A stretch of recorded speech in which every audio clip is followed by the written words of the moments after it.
اس کا کیا نام ہے؟ ممبر۔ اس کا املا کیا ہے؟ یہ لفظ کس زبان کا ہے؟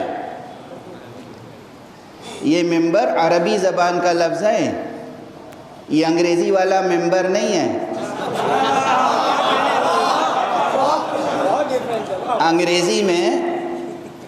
انگریزی میں M-E-M ہے نا، ایسے شروع ہوتا ہے نا ممبر، جیسے کسی سوسائٹی کا ممبر، کسی انجمن کا ممبر، واضح ہے، پارلیمنٹ کا ممبر، اسمبلی کا ممبر، وہ ممبر ہے۔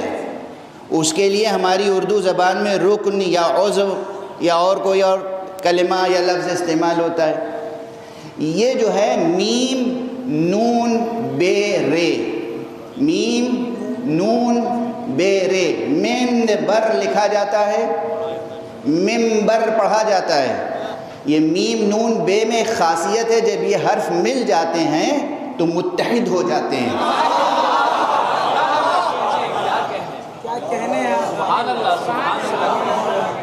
توجہ ہے، ہر بات میں ایک پیغام ہے۔ یوں میم کی اپنی آواز ہے، نون کی اپنی آواز ہے، بے کی اپنی آواز ہے، منبر نہیں کوئی کہتا۔ جب یہ تینوں حرف مل جاتے ہیں تو منبر، میم نون بے تینوں مل کے ایک آواز نکالتے ہیں۔ جیسے یہ حرف مل کے ایک آواز نکالتے ہیں، منبر پر آنے والا، منبر کے گرد جمع ہونے والے، ان سب کو بھی مل کے ایک ہی آواز نکالنی چاہیے۔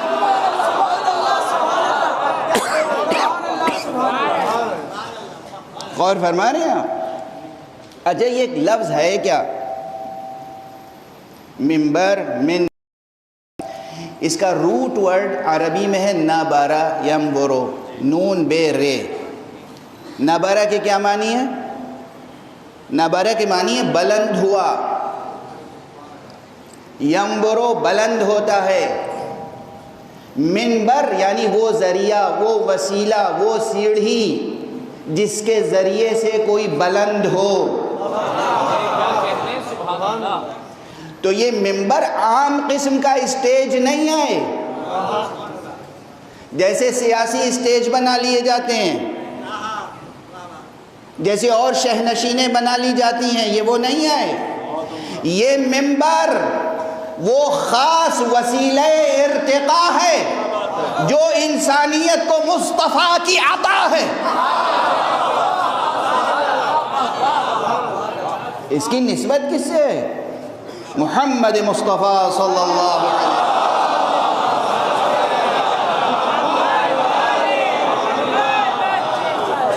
واضح ہے؟ دیکھیے، عزاداری اور عزاداری سے متعلق جتنی چیزیں ہیں، ان تمام چیزوں کی معنویت ہے، ان کی ایک عظمت ہے، ایک حرمت ہے، ایک معنویت ہے، اور اس حرمت کو، اس عظمت کو، اس معنویت کو سمجھنا چاہیے اور سمجھ کے نئی نسلوں تک منتقل کرنا چاہیے، تاکہ یہ عظیم الشان روحانی، معنوی اور ثقافتی میراث نادانوں کے ہاتھوں ضائع نہ ہو جائے، یہ محفوظ رہے، محفوظ رہے۔ یہ منبر کس کی عطا ہے؟ محمد مصطفیٰ صلی اللہ علیہ وآلہ وسلم۔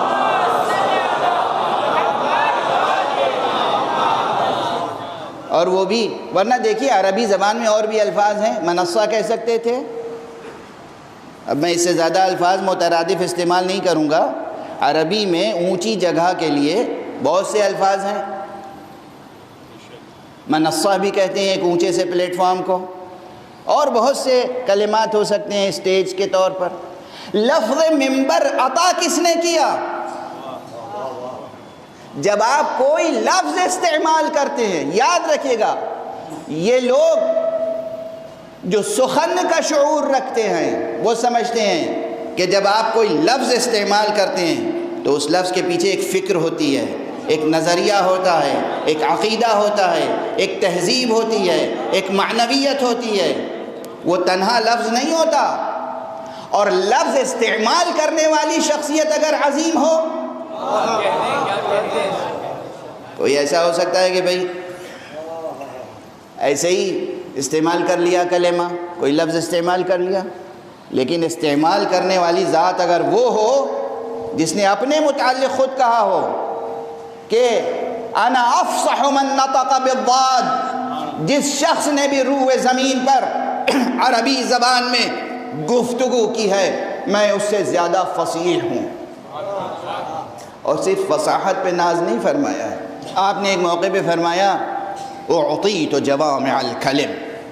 حضور صلی اللہ علیہ وآلہ وسلم کیا فرماتے ہیں؟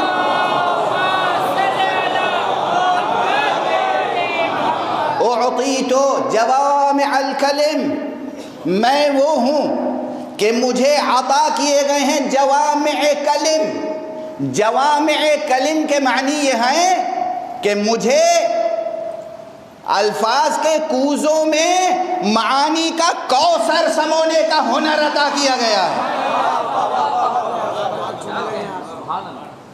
چھوٹے چھوٹے فقروں میں، چھوٹے چھوٹے لفظوں میں، چھوٹے چھوٹے کلمات میں جہان معنی سمو دینے کا ہنر حق نے مصطفیٰ کو عطا کیا صلی اللہ علیہ وآلہ وسلم.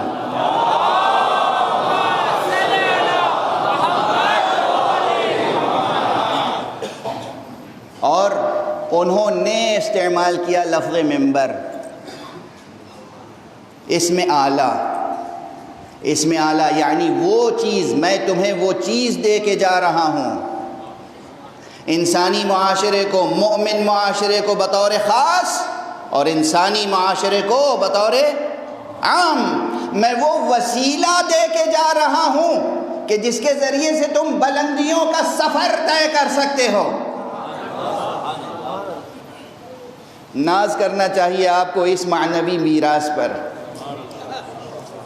اور ہمارے یہاں تو ایک تو یہ ممبر وہ عطائے مصطفیٰ ہے کہ جو وسیلہ ہے ارتقاء کا. اور دیکھیے اب بات کچھ اور عرض کرنی تھی لیکن بچے سامنے نظر آ رہے ہیں جن میں سے یقیناً بعض بچوں کے لیے تو یہ نئی بات ہوگی کہ انگریزی کا ممبر الگ ہے اور عربی کا ممبر الگ ہے، اس کے معنی الگ ہیں اور اس کی معنویت میں کتنی گہرائی اور کتنی بلندی ہے. یہ لفظ دیا، یہ شکل دی اور ایسی جگہ ممبر بنوایا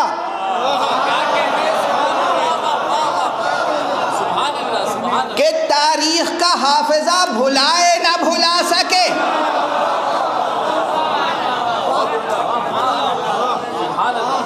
اور ہمارے یہاں اسے کہتے ہیں زمان و مکان پر نبی کا تصرف.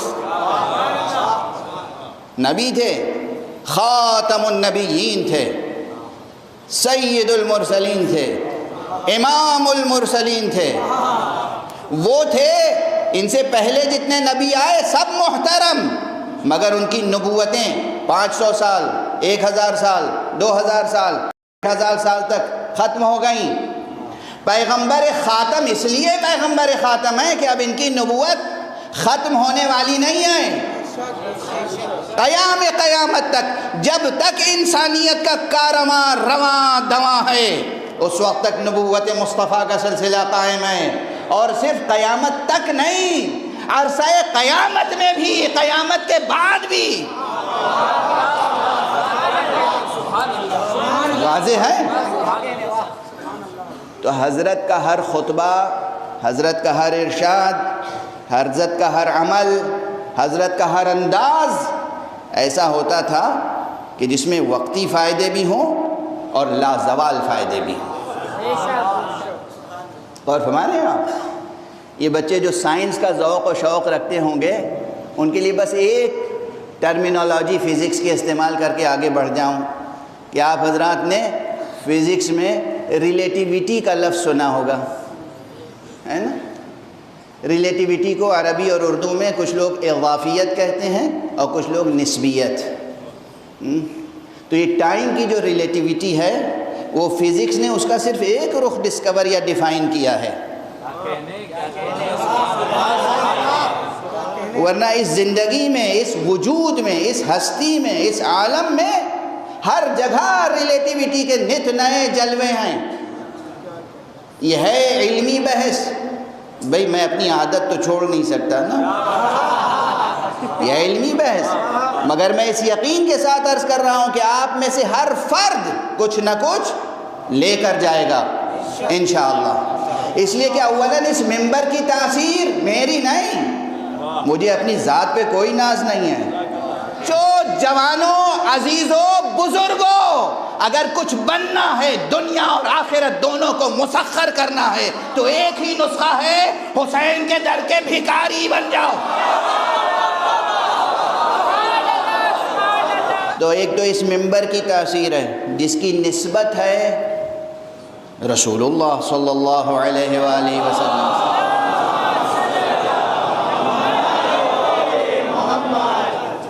اور اس کے بعد اگر دوسری کوئی نسبت ہے تو کس سے ہے؟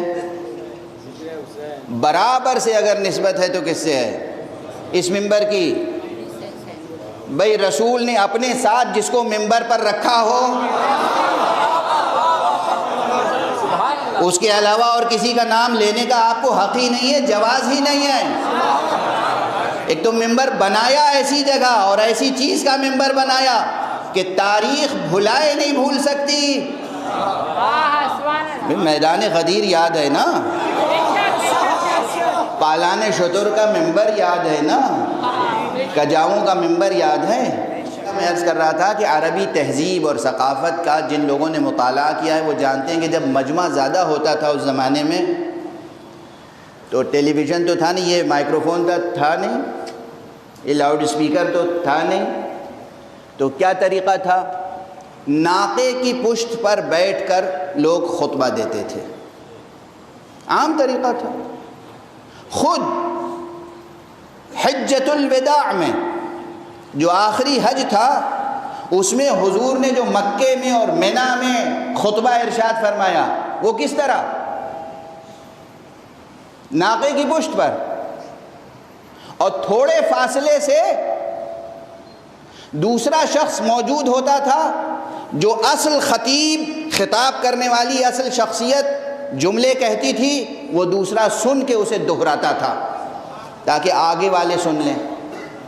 یہ عام سسٹم تھا۔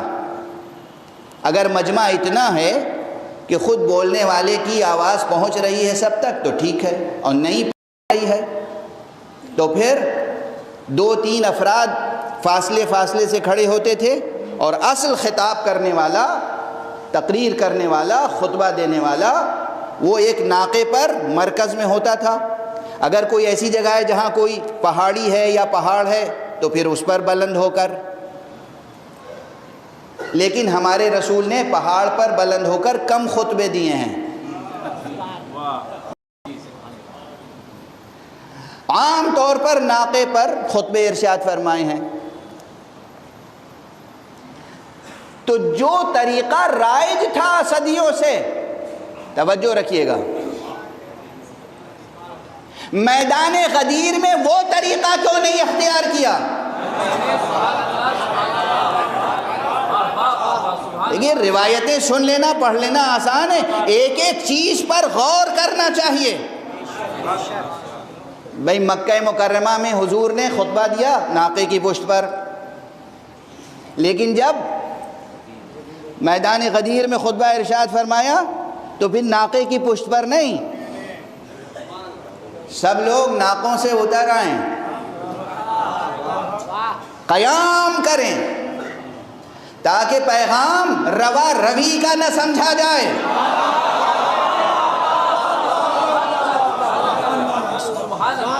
قیام کریں، استقرار ہو، ٹھہراؤ ہو، رک جائیں، سواری سے اتر آئیں۔ اور فرمایا یہ اس سے واقف نہیں تھے، لوگ اس طرز سے واقف نہیں تھے، تو آپ نے کہا کجاموں کو اس طرح رکھو کہ ممبر بن جائے۔ اور خدا کی قسم اسے کہتے ہیں، اسے بھی میں تو اسے بھی ایک معجزہ فعلیہ مقام ختم نبوت سمجھتا ہوں کہ ممبر بنایا تھا میدان میں، مگر اس طرح سے بنایا، ایسی چیز عطا کی کہ صرف امام باڑوں میں نہیں، ہر مسجد میں بھی ممبر موجود ہوتا ہے۔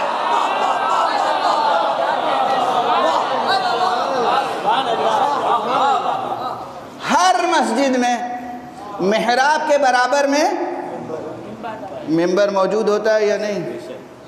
کیا عطا مصطفیٰ ہے صلی اللہ علیہ وسلم۔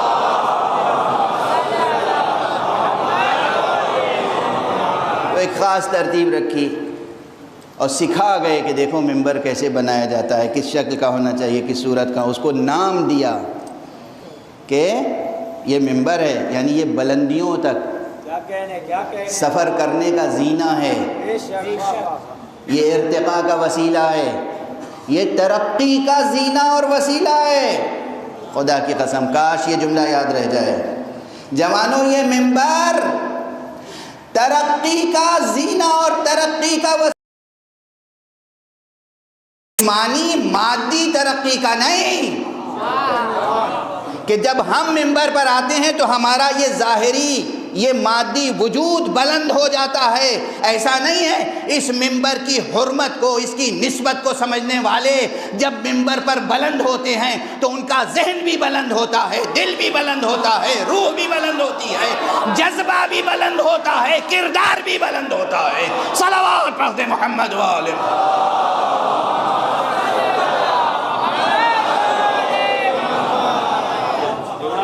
پورے وجود کے ساتھ بلندیوں کا سفر طے کرو،